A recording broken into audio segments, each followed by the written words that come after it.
Rick Lagina just proved the Oak Island mystery is real. His team has uncovered a sealed chamber holding $90 million in gold and relics. For centuries, people called it a myth. Today, it's fact.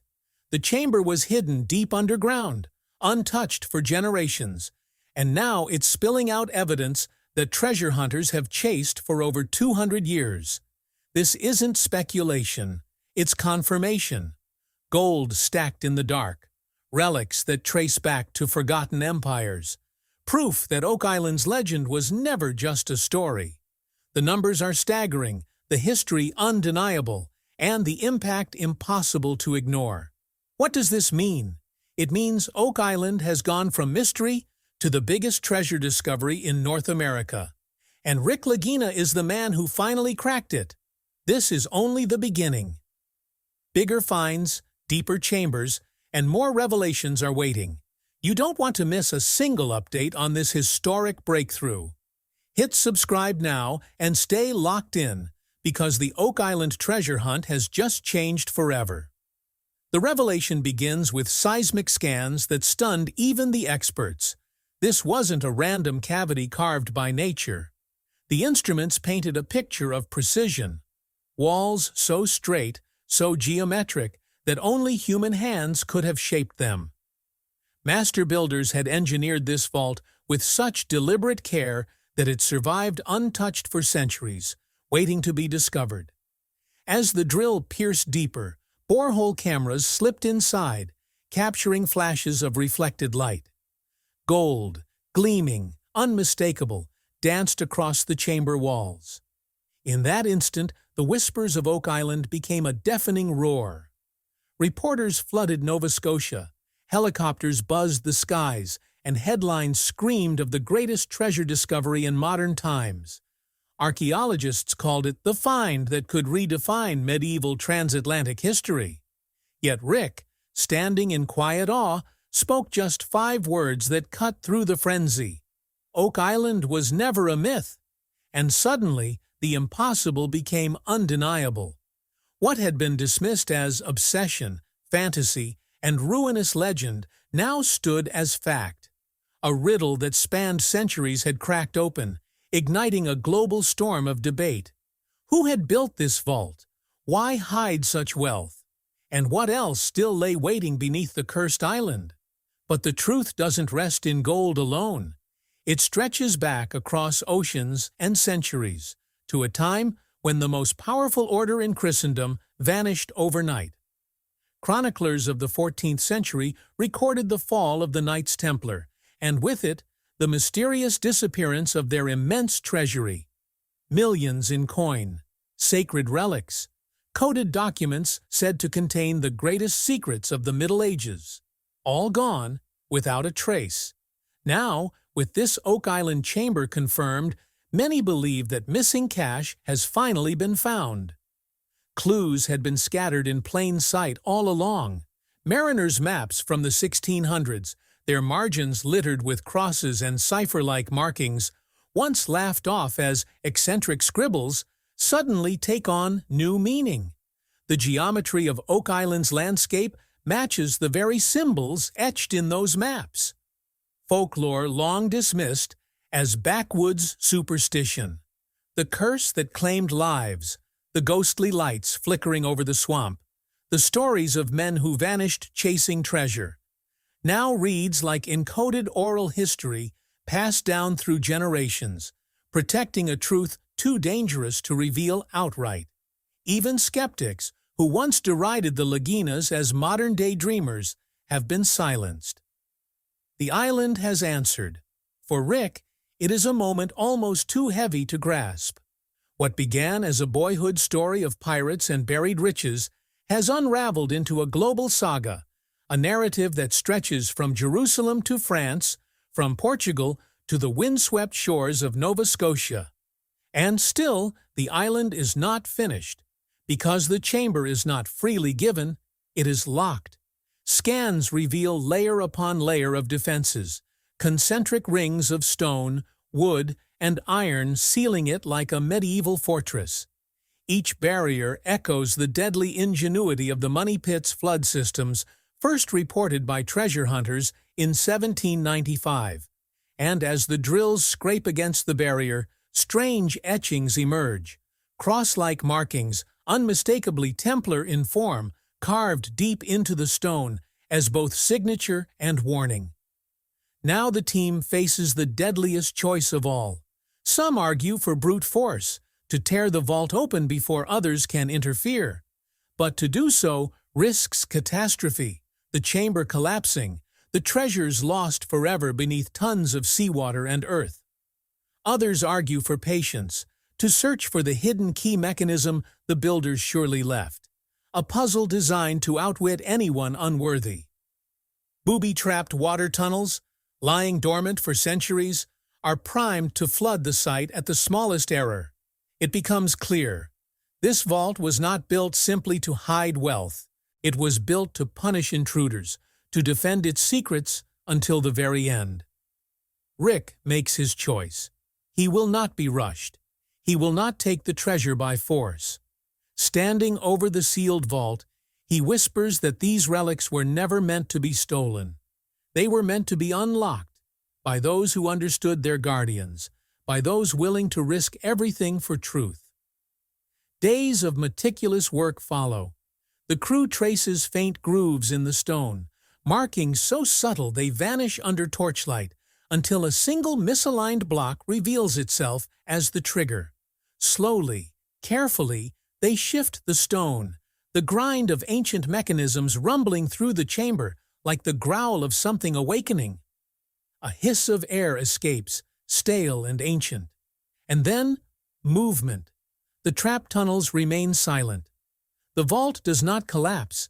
The defenses yield, if only slightly. The chamber's defenses finally give way to a narrow breach, and as the camera slips into the void, silence falls over the crew. Grainy footage flickers on the monitors, revealing a sight so dazzling it defies belief. Against the carved stone walls sit rows of rectangular shapes, their edges sharp, their surfaces gleaming with an unmistakable luster. Gold, stacked ingots piled like bricks, tier upon tier, catching the light as though the chamber itself were alive with fire. For a moment, no one speaks. This is no legend, no fever dream. This is the hoard that generations of treasure hunters had clawed and bled for, resting untouched in the darkness for centuries. But the gold is only the beginning. As the camera pans wider, it captures artifacts resting atop the glittering stacks. Chalices hammered from silver, their rims encrusted with rubies and emeralds. Candelabras gilded in gold leaf, their bases engraved with medieval script. A sword with a jewel-studded crossguard rests across a chest, its design unmistakably European. Every curve, every etching screams of craftsmanship from another age, objects that could have graced the halls of kings or altars of the Crusades. The chamber looks less like a treasure vault and more like a cathedral in miniature, a shrine built to preserve power in its most tangible form. Experts watching the footage whisper among themselves. $90 million, they estimate, at the barest minimum. But gold melts into coin. Chalices can be bought and sold. These items are not just precious metals. They are relics. To assign them a price is to misunderstand their meaning. What lies in this chamber is not simply wealth. It is civilization, frozen in time, preserved against conquest, war, and decay. And then, one final confirmation seals the truth. Scattered across the floor, coins glint in the camera light. When magnified, their details reveal royal insignias of 14th century France. The fleur-de-lis stamped clear as day. They date from the exact era when the Templars' vast treasury disappeared into history without a trace.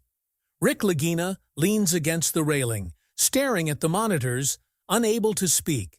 For decades, he has fought through failure, ridicule, and heartbreak chasing this obsession. Now, here it is. The Oak Island mystery has not been exaggerated. If anything, it has been underestimated. And what the chamber is revealing now threatens to overshadow even the gold itself. For nestled between the ingots and chalices, the camera catches glimpses of something fragile. Cylinders of lead, capped at both ends, stacked carefully like scroll cases. One is lifted free under controlled conditions, and when opened, it reveals a parchment sealed in wax, its script still dark, its fibers untouched by air for 6 centuries. Knowledge, records, secrets preserved by men who believed that their survival depended on secrecy. For Rick and the team, the realization is staggering. The gold may be priceless, but these writings could alter the very foundations of history. One parchment, though too delicate to fully unroll, appears to contain navigational diagrams. Strange markings align with coastlines, some identifiable, others unknown. Scholars suggest they may describe voyages long before Columbus, proof that medieval seafarers crossed the Atlantic centuries earlier. Another document bears the faint image of a cross and Latin script that linguists translate as prayers of dedication, possibly tied to the consecration of the vault itself. Every fragment hints at a world deliberately hidden, a parallel history written by those who refused to let their legacy die in the ashes of persecution. The relics grow stranger still. From the shadows emerges a ceremonial sword, sheathed in a leather scabbard that crumbles at the touch. Its blade is not dulled by battle. Instead, its edges gleam as if it were crafted for rituals of initiation or command. Etched along its length are Latin prayers invoking divine guardianship. This was no common weapon. It was a symbol of authority, a reminder that the men who built this chamber saw themselves not as thieves or pirates, but as custodians of something sacred. Near it lie the shattered remnants of a crown, gem-studded fragments that glitter even under centuries of dust. Some historians speculate these fragments may have once adorned the head of European royalty, perhaps smuggled away when thrones fell and dynasties crumbled. Was Oak Island a vault of last resort? A sanctuary not only for Templar treasure, but for the regalia of monarchs themselves? Rick stares at the artifacts as if he has crossed a threshold from obsession into revelation. The gold is real. The relics are tangible, but it is the scrolls that chill him most. They are not wealth, they are a narrative deliberately erased, a parallel history buried under soil and myth. Oak Island is no longer simply a story of fortune hunters. It is a hidden library written in metal, stone, and ink. The world, however, refuses to wait quietly for answers. As news of the Hoard breaks, Nova Scotia is thrown into chaos. The story races across headlines, igniting an international firestorm. Reporters descend on the causeway, their cameras pressed against barricades, demanding a glimpse of history. Archaeologists beg for access, their universities calling the discovery the most significant since the Dead Sea Scrolls. Collectors whisper through closed channels, offering fortunes for a single chalice or coin. The small island, once the playground of dreamers and eccentric diggers, becomes the beating heart of global attention overnight. The Canadian government moves swiftly, declaring Oak Island a restricted heritage zone. Armed patrols begin sweeping the shoreline. Fences rise where once tourists wandered freely. Surveillance drones buzz overhead, their lenses fixed on the excavation site. The government insists it is for protection, to safeguard artifacts of immense cultural value, but some whisper of quiet deals being struck behind closed doors, as power brokers position themselves to control the greatest hoard of the modern age. Billionaires send private envoys with discreet offers, tens of millions for a single relic, promises of preservation in personal vaults, temptations designed to test the resolve of any man. But Rick remains unmoved. Universities clamor for rights to study the scrolls, declaring the treasure the property of humanity, not of one island, one family, or one nation. Politicians bicker over jurisdiction, invoking treaties and cultural heritage laws. Pressure mounts from every direction, yet Rick speaks with clarity that silences even his allies. "This isn't for sale," he says, his voice steady, unshaken by the chaos erupting around him. "It doesn't belong to me. It belongs to history itself." And with those words, Oak Island shifts once again. Not just a mystery, not just a treasure, but a stage upon which the fate of heritage, power, and truth will be fought. His refusal forces a compromise. Instead of vanishing into private hands or becoming a political pawn, the artifacts are subjected to rigorous study under watchful eyes. Experts descend on Oak Island, not as buyers, but as custodians, armed with scanners, translation software, and centuries of comparative records. The chamber, once a vault of silence, now becomes a library. Its walls, its symbols, its geometry are opened not to greed, but to interpretation. The parallels became impossible to ignore, as scholars pored over every scan, photograph, and carving pulled from the chamber walls. What first seemed like crude markings revealed themselves to be deliberate inscriptions, their geometry aligned with cryptographic symbols documented in records seized during the Templar Purge of 1307. Centuries-old manuscripts, once dismissed as the paranoia of persecuted knights, suddenly became blueprints that mirrored Oak Island's subterranean vaults. Crosses chiseled with exacting precision matched those carved into stone fortresses in Portugal, structures built by Templar architects whose engineering brilliance still baffles modern experts. Every etching, every coded mark, every seemingly random alignment of stone seemed to whisper the same conclusion. This chamber was not the work of pirates or opportunistic settlers. It was an intentional sanctuary, a repository planned and executed by the most secretive and powerful order of the medieval world. Theories multiplied with each revelation. Some historians argued the Hoard could be fragments of Jerusalem's lost treasury, plundered during the Crusades and spirited across the Atlantic to escape papal confiscation.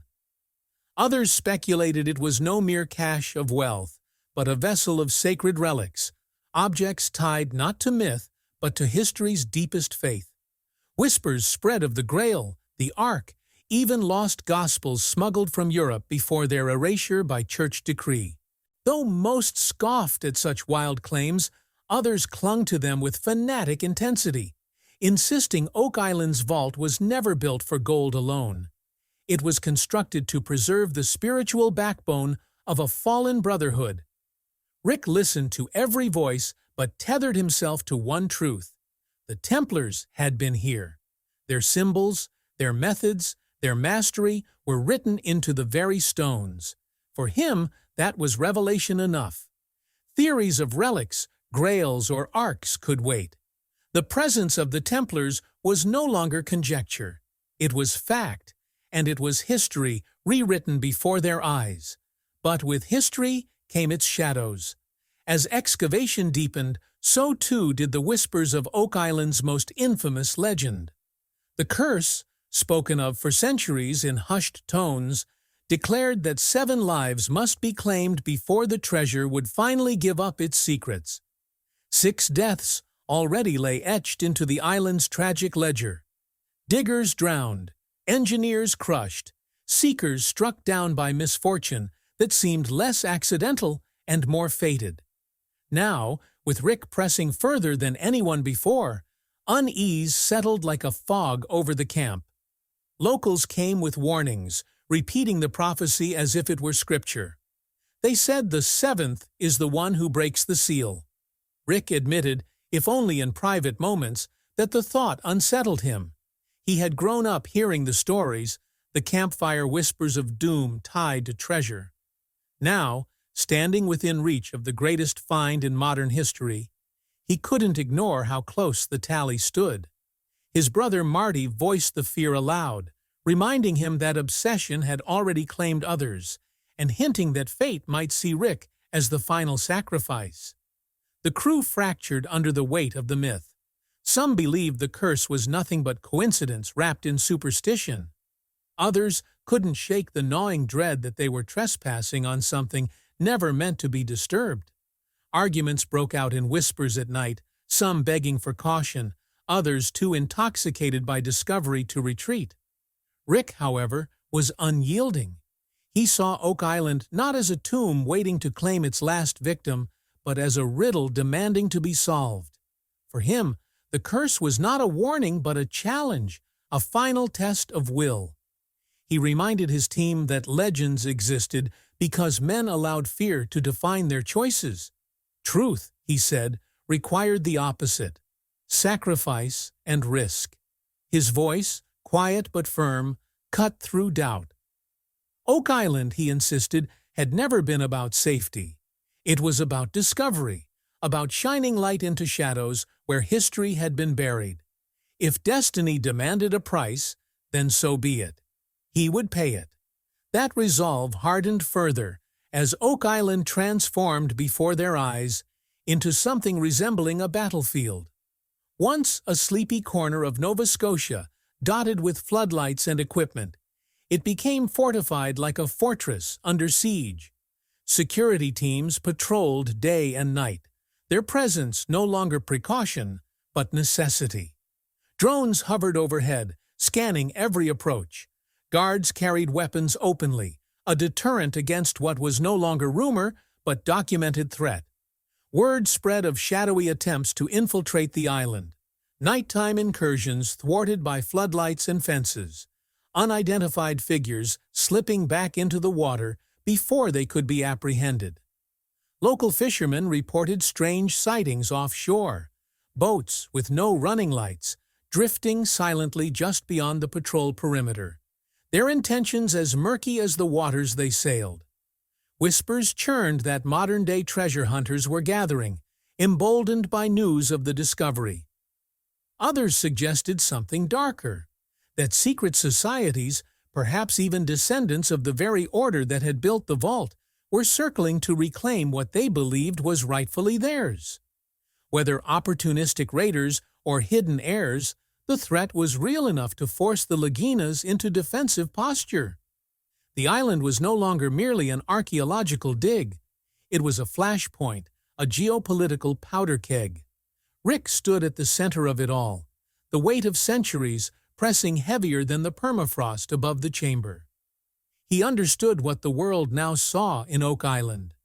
No longer myth, no longer a curiosity for dreamers. It had become a beacon, drawing scholars, opportunists, zealots, and predators in equal measure.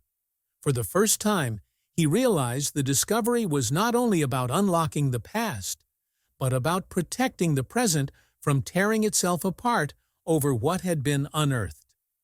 The vault was no longer hidden, but neither was it secure. And as the flood of interest grew louder, Rick knew their next move, the parchments and secrets still sealed inside the vault, would either calm the storm or unleash something far greater. So the team turned to the most fragile prize of all, the lead-sealed tubes resting in the chamber's heart. To open them would be to answer the world's questions and invite its fury. Under floodlights and hushed breath, specialists prepared the tools. Rick gave a single nod. The decision was made. The lead-sealed tubes, when pried open with painstaking precision, revealed parchments as delicate as moth wings, yet somehow preserved by the airtight embrace of their casing.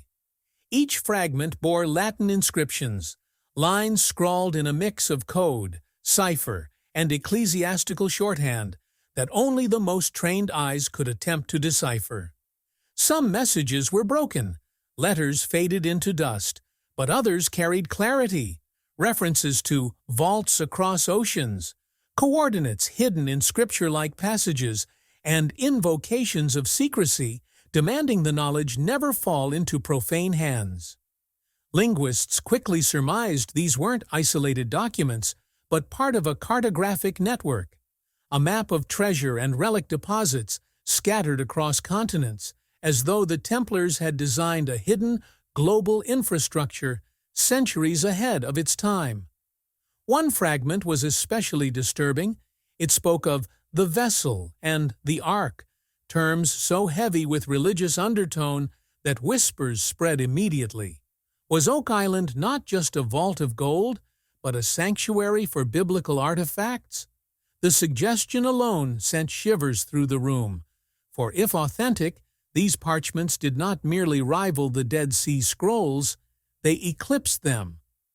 Rick ordered their preservation under the strictest secrecy, not out of greed, but because he recognized that reckless revelation of such material could destabilize far more than Nova Scotia. These weren't just directions to treasure. They were keys to history's deepest vaults, and perhaps even to faith itself. The shockwaves spread faster than anyone could contain them. Within days, discreet emissaries arrived in Halifax under the banners of institutions older and more powerful than any government. Vatican representatives, dressed in the guise of academics, invoked claims of spiritual guardianship, suggesting the relics by divine right belonged to the church that once condemned the very order who had hidden them. European ministries, their diplomats cloaked in secrecy, quietly pressured Canadian officials, arguing that artifacts stamped with royal French seals belonged to the descendants of monarchs whose lineage still persisted in palaces today. Whispers filtered out of the Middle East as well, suggesting that treasures looted from Jerusalem during the Crusades were not the possession of the West to hoard, but sacred spoils that rightfully belonged to lands of their origin. This wasn't simply archaeology anymore. It was a battlefield of ownership that threatened to spiral into international conflict. But outside official halls, in the shadows of the digital world, conspiracies raged like wildfire. Online forums speculated that Oak Island was never just an accident of geography or coincidence of legend. Theories tied the island's labyrinth of tunnels and vaults to Freemasons, secret royal orders, and descendants of Templar knights who had supposedly watched over their hidden wealth for centuries. Some claimed that Oak Island had been under surveillance long before the Laginas arrived, with shadow groups quietly ensuring the mystery remained unsolved until the right moment.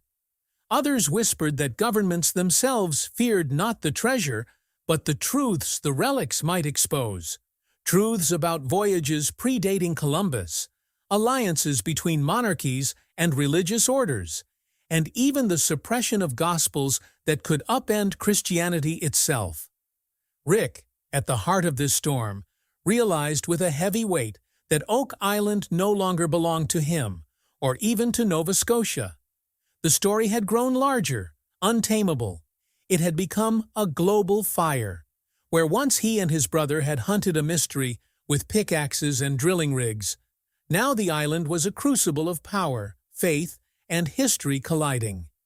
He stood in silence as news helicopters circled the skies, as armed patrol boats scanned the waters, as the faces of unknown men watched from the causeway, some with curiosity, others with intent. The discovery was no longer a personal dream. It was now a matter of world consequence, and yet, beneath the noise, Rick knew the most dangerous truth of all.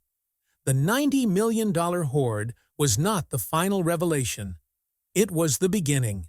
The chamber breached was only one of many, and the deeper shafts of the money pit, reinforced with centuries-old engineering traps, remained untriggered. Legends still spoke of lower vaults, sealed beneath layers of stone and flood tunnels that even modern drilling hesitated to breach.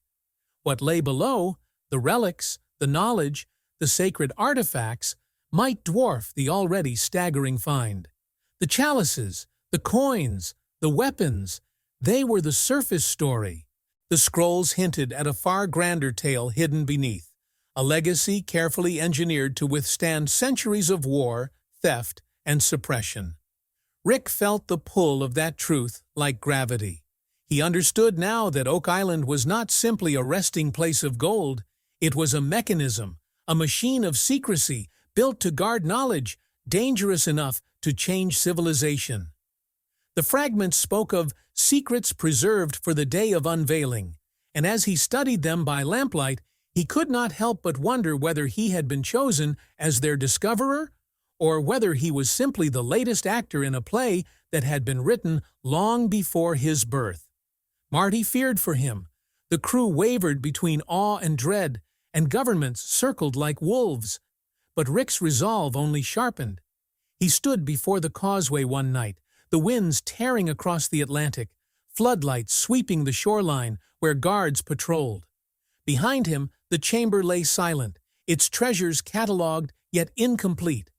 Ahead of him stretched the world, waiting breathless, demanding to know what Oak Island had still hidden. Rick clenched his fists, his voice steady with the conviction of a man who understood the cost of obsession but chose it anyway. The $90 million hoard was not an answer. It was a doorway, and Oak Island, restless beneath its soil and stone, had not yet revealed its greatest truths. Oak Island has revealed gold, relics, and parchments that could rewrite history, but the greatest secret may still lie hidden in the earth. If this is only the first chamber, imagine what waits below.